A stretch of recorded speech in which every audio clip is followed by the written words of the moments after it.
యోధని దేవుడు ఏమనలేదు. యోధా ఆవిడ మంచి కార్యం చేసింది, నువ్వు తొందర పెట్టకాక అన్నాడు. అంతే, ఈ ఒక్క మాట అన్నాడు. కానీ 10 మందిలో పేతురయ్య గారిని ఏమన్నాడు తెలుసా?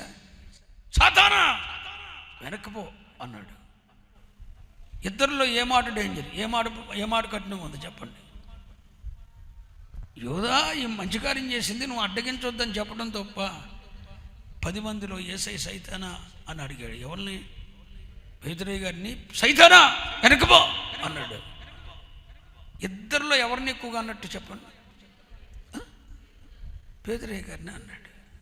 ఇద్దరిని 10 మందిని గద్దించాడు. కానీ బహిరంగ గద్దింపుకు పేతురు లోపడ్డాడు.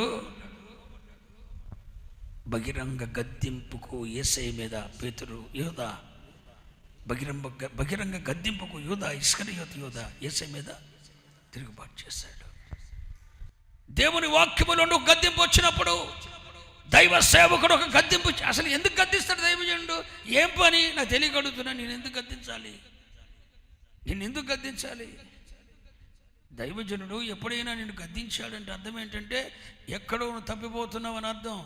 దైవజనుడు నీ విషయంలో మౌనంగా ఉంటున్నాడంటే అర్థం ఏంటో తెలుసా? నువ్వు మార్గం తప్పుతున్నావు అని అర్థం. దైవజనుడు నేను గద్దిస్తున్నాడంటే అర్థం ఏంటో తెలుసా? నువ్వు మార్గం తప్పుతున్నావు అని అర్థం. లేకపోతే నీ మీద ఆయనకి ఏం ద్వేషం ఉంటుంది? నువ్వు ఆయన బిడ్డవి, ఆ తండ్రికి నీ మీద కోపం ఎందుకు ఉంటుంది?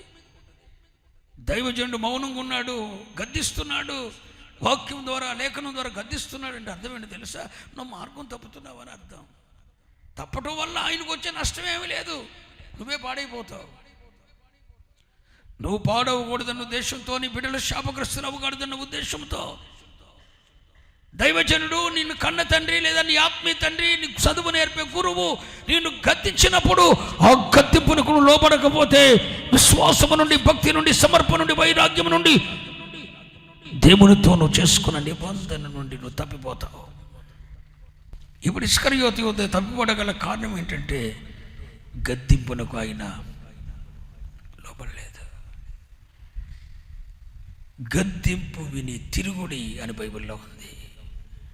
దేవుని యొద్ద నుండి గద్దింపు వస్తే ఆ గద్దింపునకు లోపడాలి. దైవజనుని యొద్ద నుండి గద్దింపు వస్తే ఆ గద్దింపునకు లోపడాలి. ఆత్మీయ తల్లిదండ్రుల యొద్ద నుండి గద్దింపు వస్తే ఆ గద్దింపునకు లోపడాలి. ఎందుకు చెప్తారు దైవజనులు? నువ్వంటే వారికి ఏం ద్వేషమా? కాదుగా.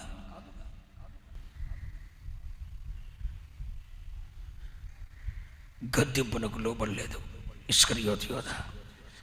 విశ్వాసం నుండి, భక్తి నుండి, సమర్పణ నుండి, ఏర్పాటు నుండి, ప్రణాళిక నుండి అందులోనండి తప్పిపోయాడు. తప్పిపోయిన యోధ ఎక్కడికి పోయాడు? బైబిల్లో ఉన్న మాట చెప్పండి. తప్పిపోయిన యోధ ఎక్కడికి పోయాడు? తన చోటికి అనండి. ఏ చోటది? రండి పరిశుద్ధ గ్రంథంలో చూద్దాం. మత్తయి సువార్త 27వ అధ్యాయం 5వ వచనం. మత్తయి సువార్త 27వ అధ్యాయం 5వ వచనం. అతడు ఆ వెండి నాణెములు దేవాలయంలో పారవేసి పోయి ఉరి పెట్టుకొనెను. ఏంటి ఆ చోటు? ఏ చోటు? ఉరి పెట్టుకుంటూ పోయాడు.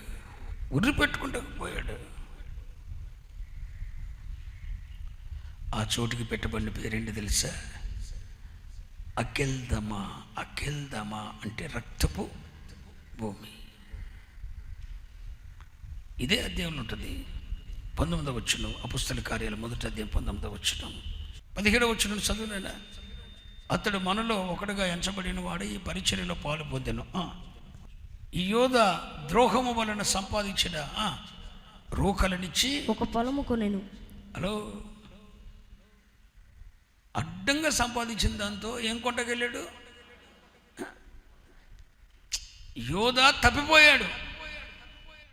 దేవుని గద్దింపునకు లోబడలేదు, తప్పిపోయాడు. తప్పిపోయిన యోధ ద్రోహము చేసి సంపాదించాడు. అందరండి అన్నమాట.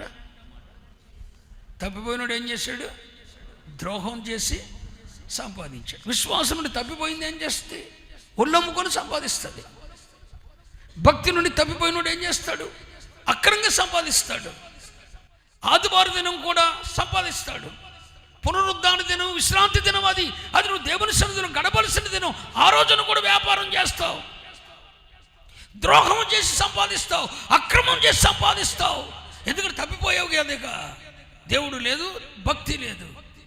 గద్దింపునకు లోబడకుండా ఎప్పుడైతే తప్పిపోయాడు ఇస్కరియోతు యూదా ద్రోహం చేసి డబ్బు సంపాదించాడు. సంపాదించిన డబ్బుతో ఏం చేశాడు? పొలం కొన్నాడు. ఇప్పుడు ఆయన వెళ్ళిన చోటు ఏంటి? పొలం కొనటానికి వెళ్ళిన చోటు. అడ్డంగా సంపాదించాడండి.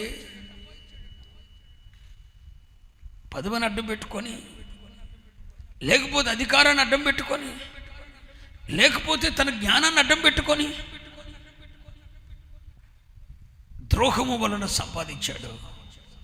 సంపాదించిన దానితో వెళ్ళి పొలం కొన్నాడు. ఇక ఏసై విడిచిపెట్టేశాడు. ఇక మనోడు పొలాల మీద పడ్డాడు. పొలం కొన్నాడు. పొలం కొని ఏం చేశాడు? చదవమ్మా 18 వచనం. అతడు తలకిందులుగా పడి నడిమికి బ్రద్దలు. ఇప్పుడు ఈ 18 వచనం ఇలా ఉంచి మళ్ళీ ఇందాక 27వ అధ్యాయం 5వ వచనం మత్తయి సువార్త, దాన్ని చదవండి. అతడు ఆ వెండి నాణెములు దేవాలయంలో పారవేసి పోయి ఉరిపెట్టుకునెను. ఎక్కడ ఉరిపెట్టుకున్నాడు తెలుసా? వాడు కొన్న పొలంలోని. ఒక మాట చెప్తాను విను. ఏ స్థలం పడితే ఆ స్థలాన్ని మనం కొనకూడదు. పాఠం. ఏ స్థలం పడితే అది మన పేరు మీదకు రాకూడదు. కొన్ని స్థలాలలో భయంకరమైన ఆత్మలు ఏలుబడి చేస్తాయి. కొన్ని స్థలాలు సాతాను ఆధీనంలో ఉంటాయి. కొన్ని స్థలాలు కీడు కలిగించేవిగా ఉంటాయి. కొన్ని స్థలాలలో సాతాను వాడు దూతలు పాతుకుపోయి ఉంటారు. కొన్ని స్థలాలలో నరహత్య చేసే ఆత్మలు ఉంటాయి. అక్కడ వారి పితరులు చేసిన విగ్రహారాధన వలన వచ్చిన, బలులు అర్పించడం వలన వచ్చినటువంటి భయంకరమైన నాశనకరమైన శక్తి కొన్ని స్థలాల్లో ఏలుబడి చేస్తుంది.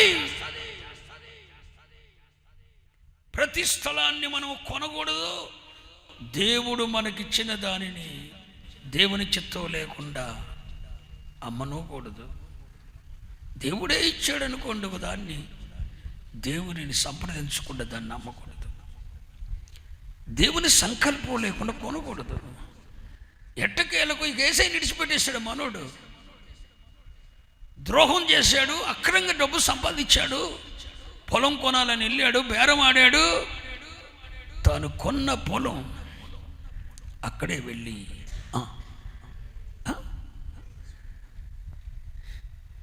ఉరిపెట్టుకున్నాడు.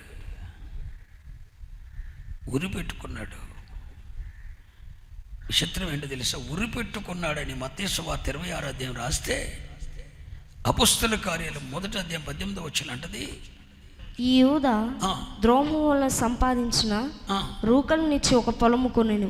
అతడు తలకిందులుగా పడి, అదే పొలంలో అతడు తలకిందులుగా ఎట్టుపడ్డాడు? నా వైపు చూడండి. ఆ స్థలంలోకి వెళ్ళి ఉరిపెట్టుకున్నాడట.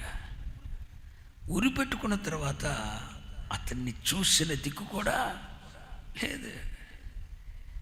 ఉరిపెట్టుకున్న తర్వాత ఈ తాడు కుళ్ళిపోయి తలకాయ తెగి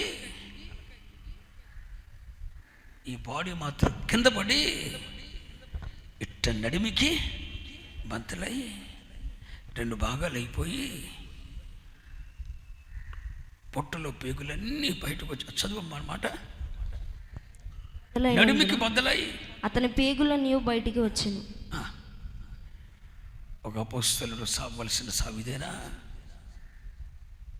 ఈ చోటుకైనా యూదాన్ని వెళ్ళింది.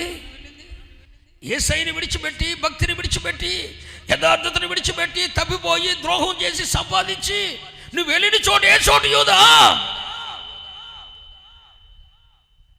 ఆ చోటుకెళ్ళి ఉరిపెట్టుకొని చచ్చిపోతే ఈ తాడు, నా వైపు చూడండి, ఈ తాడు ఇక్కడికి తెగి, తాడు తెగల ఇక్కడ వేసుకుంటాడుగా, ఈ పేక ఇక్కడికి తెగింది, ఈ తలకాయ ఏమో తాడు లోపల ఉంది, కిందదేమో 3 కింద పడింది, అది అటు పడింది, ఇది ఇటు పడింది, తాడట్టగే ఉంది, కుళ్ళిపోయి. అది కింద పడగానే 2 భాగాలు అయ్యాడట మనోడు, అవయవాలని బయటకు చచ్చిపోయాడు. ఎంత అవమానకరమైన చోటండి అది. విశ్వాసము నుండి, భక్తి నుండి, సమర్పణ నుండి తప్పిపోయి ఏదో సంపాదిద్దామని, దేవుని చిత్తానికి వ్యతిరేకంగా ఏదో సంపాదిద్దామని, ఏదో చేద్దామని నువ్వు వెళ్తుంటే ఆ చోటు ఎలాంటి చోటు అవుతుందో తెలుసా? అది నీ ప్రాణాన్ని తీసేసి. ఎంత అవమానకరమైన బ్రతుకండి, ఎంత అవమానకరమైన బ్రతుకండి. ఇస్కరియోతు యోధాది ఉరి పెట్టుకొని, ఉరి తాడు తలకాయ పై తెగింది, తాడు తెగల, మనిషి 2 భాగాలుగా తెగిపోయాడు, కుళ్ళిపోయి. తల ఏమో అడి తెగిపడింది, కింద విడి తెగింది, 2 భాగాలే. బిడ్డ, తప్పిపోతే నువ్వు వెళ్ళే చోటు ఏ చోటు తెలుసా? విశ్వాసము నుండి, భక్తి నుండి, దేవుని సంకల్పం నుండి తప్పిపోతే, ద్రోహం వలన సంపాదించి ఏదో సాధిద్దాము, ఏదో గడిద్దామని చెప్పి దేవుని విడిచిపెట్టి విశ్వాసం నుండి, భక్తి నుండి, సమర్పణ నుండి తప్పిపోతే నీ వెళ్ళే చోటు ఏ చోటో తెలుసా? నాశనకరమైన చోటు, మరణకరమైన చోటు, నీకు కీడు కలిగించే చోటు, నీ నడిమి బద్దలై పొట్టలో ఉన్న పేగులు బయటకు వచ్చే చోటు, నీ ప్రాణాన్ని నువ్వే తీసుకునే చోటు. ఎందుకు ఆ చోటుకు వెళ్ళావు నీవో? ఆ చోటు నిన్నెవడు కొనమన్నాడు? ఆ చోట్లో ఎవడు నీ ఇల్లు కట్టుకోమన్నాడు? ఆ చోట్లో ఎవడు నిన్ను నివాసం చేయమన్నాడు?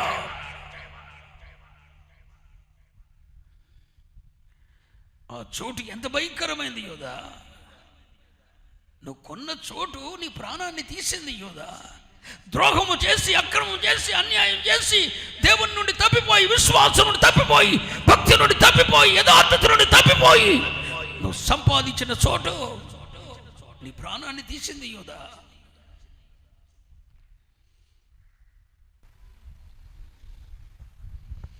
ప్రాణాన్ని తీసింది.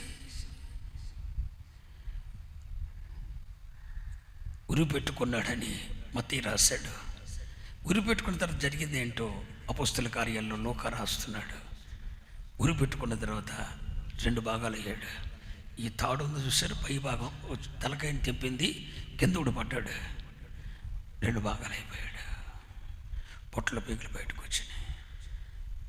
తర్వాత ప్రజలు చూశారు, సమాధి కూడా ఎవడు చేయలే. దిక్కుమాలిన సమాధి, దిక్కుమాలిన పరిస్థితి, ఎవడు అంటుకోలేదు. మరి పక్షులు తిన్నాయో, గద్దలు తిన్నాయో, ఎవరు తిన్నాయో తెలియదు. బ్రతికుండగానే కాకులు పొడిచినాయో కళ్ళు తెలియదు. ఒక దైవజనుడు సావలసిన సావు ఇదేనా? ఒక అపోస్తలుడు మరణించాల్సిన మరణం ఇదేనా? రక్షింపబడి నూతన జన్మ అనుభవం పొంది, మారు మనసు పొంది, యేసయ్య అడుగుజాడల్లో నడిచినటువంటి ఒక విశ్వాసి మరణించవలసిన మరణం ఇదేనా? నేను ఒక మాట చెప్తున్నాను, వినండి. నీ బ్రతుకు ఎట్ట బ్రతుకుతావో నాకు తెలియదు, కానీ నీ మరణం ముగింపు బాగుండాలి, ముగింపు బాగుండాలి. నువ్వు సస్తే నీ సావు అదొక వేడుక అవ్వాలి. నడిమికి బద్దలు కాకూడదు, ఆత్మహత్య చేసుకుని సావకూడదు, దురాత్మల ఏలుబడిలో సావకూడదు. నేను చెప్తున్న మాటలు అర్థమవుతున్నాయని నేను అనుకుంటున్నాను.